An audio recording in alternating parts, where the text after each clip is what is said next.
Lehenga OMI कसूर parish का parish priest अपना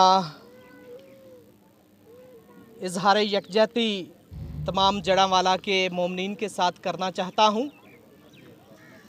फादर खालिद मुख्तार जो वहाँ के पैरिश प्रीस्ट हैं और उसके साथ साथ जितने भी हमारे चर्चेज़ हैं जिनको जलाया गया है, कुरान पाक की बेहरमती की गई है, उसकी भी मैं पुरज़ोर मज़म्मत करता हूँ, जिसकी वजह से ये सारे वाक़यात रूनुमा हुए।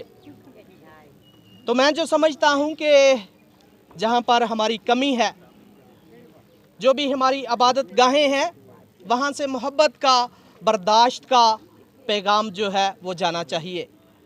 और इस्लाम में भी बड़ी खूबसूरत बातें हैं बर्दाश्त के हवाले से, मोहब्बत के हवाले से। मेरा ख़्याल है कि उनको अभी वक्त है उजागर करने की। अभी हमें हमारा वक्त है जो खूबसूरत तालीमात हैं नबी पाक की, उनको दूसरों के सामने पेश करने की।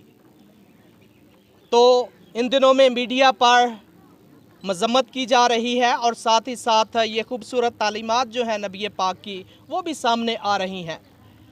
और बड़ी खूबसूरत बात है, अहद की बात की गई है अक़लियतों के साथ कि अगर कोई उस अहद की पासदारी नहीं करेगा तो वो नबी पाक का जो हुक्म है उसको तोड़ता है।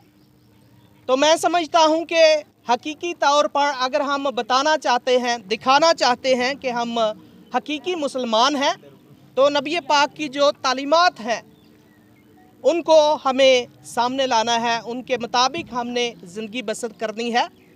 तो उसमें हम देखते हैं तमाम मज़ाहब जो हैं प्यार का, मोहब्बत का, अमन का, सुलह का, सलामती का पैगाम देते हैं। तो ये जो वाक़या हुआ है इसकी वजह से हमारे दिल खौफज़दा हैं।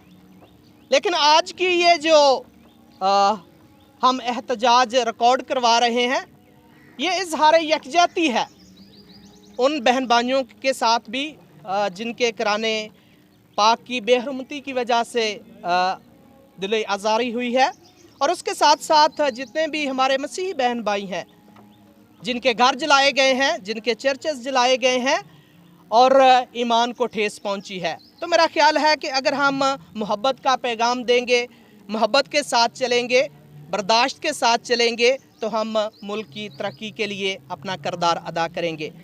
तो मैं आखिर में यही कहना चाहता हूं कि जिस तरह से पहले हम मुल्क पाकिस्तान की बका के लिए, इस्तेकाम के लिए, तरक्की के लिए अपना किरदार अदा करते हैं, इसी तरह से हमेशा हम ये किरदार जो है वो अदा करते रहेंगे।